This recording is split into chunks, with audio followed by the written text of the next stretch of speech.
Hi, folks. Today I'm going to talk about a little bit about competition and how recruitment is done in the US. Actually, there are many people in the US that are suffering because of their own policies, because of outsourcing of recruitment processes. There are many people that I know that are giving like $1 per hour to the hiring manager in the US. Like if 10 people, I've got 10 people, H1B candidates, I'll pay $10 an hour to the recruitment manager in the US and he will select my candidates.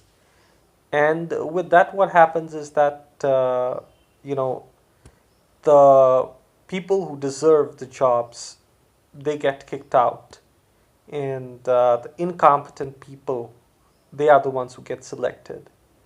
And I feel that's a big red flag because once you get incompetent people in your companies, they might get the job done, but there is competition.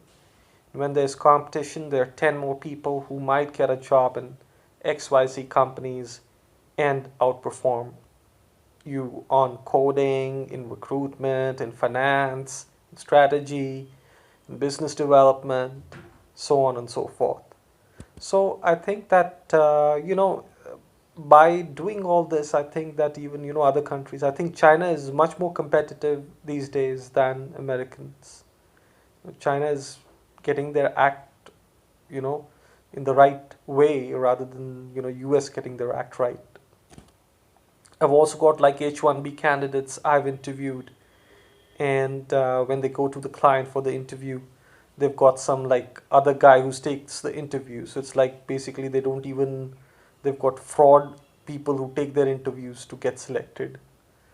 So this is like the scenario over there, and it's getting worse and worse.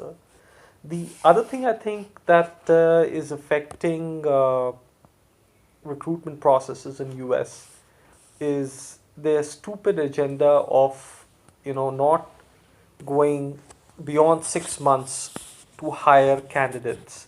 Like if a person is out of job for 6 months or 8 months or 10 months, then that candidate is automatically rejected because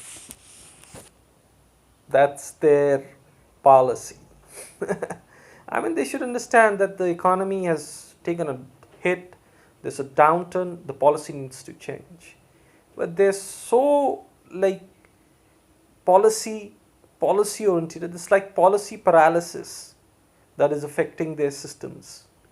That is why many I've personally I've taken the interviews of people who are very very competent, but because of their economy, they're out of jobs.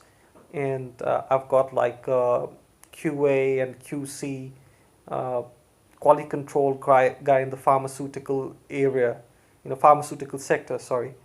And that guy, he was working on a petrol pump, and he's basically not able to get back into his own field because he was out of job for 8 months or 10 months or 12 months, and their policy kicks them out. So I think that needs to change.